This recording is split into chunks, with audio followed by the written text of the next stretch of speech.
Hello guys, ganito ako gumawa ng lumpia wrapper. Susundin nyo lang isang cup ng flour, all-purpose flour. Then maglagay lang din ako ng tubig. Kalahati lang muna. Tapos ukayin siya, haluin hanggang mahalo yung harina at tubig.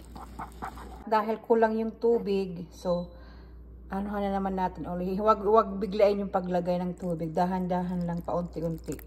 Tapos haluin ulit. So yan, kulang pa rin. So ubusin ko yung isang cup. Tapos haluin ulit. Then maglagay lang din ako guys ng cooking oil. Konti lang. Ganyan, okay na yun.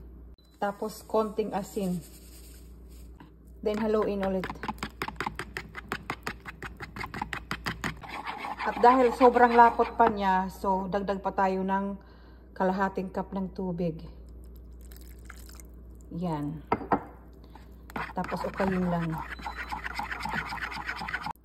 Tapos salain lang natin guys. Kasi may mga buo-buo pa. So ayun guys, tapos na siyang masala. O di ba maraming buo-buo? So ngayon guys, ganito na siya kalapot. Kailangan makuha niyo yung ganitong lapot. Tapos nagpatuyo na ako guys ng non-stick na pan. So ito na siya. Kailangan non-stick yung gamitin niyo para hindi siya dumikit. Tapos ito na yung mixture ko. Tapos ito yung ginagamit ko to para hindi magasgasan yung kawali ko. Kasi exclusive to for my lumpia. So let's start guys. Yan. Ganyan lang.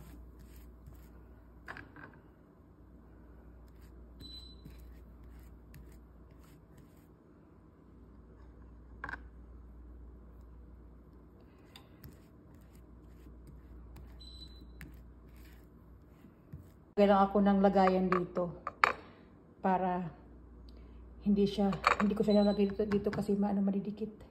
Yan na siya oh. Antayin lang mga ilang seconds hanggang pag umangat na yung mga gilid-gilid, pwede na siyang matanggal. Tapos yan, luto na yan siya. So ito na yun siya guys. Ito yung mixture ko na kamote na grenade at saka may cheese. Tapos nilagyan ko siya ng asukal pang snacks ba? Snacks. So, ayan guys, luto na siya. Yan. Anuhin ko na siya. Tanggalin ko na. Yan na, oh. Tapos, lagay lang natin dito. O, ayan na siya, guys. Ito yung kapaliktaran niya, oh. O, diba? Hindi siya masyadong dumikit. So, maglagay tayo ulit.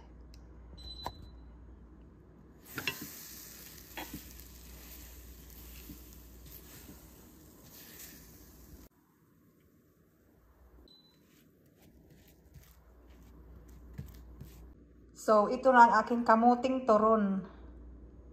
O, diba?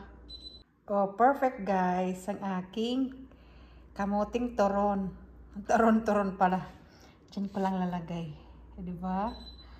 Perfect yung pagkakaano ko ng lumpia. So, ayun na siya guys. Ready na ako mag-wrap ng aking mixture. So, yan. O, diba?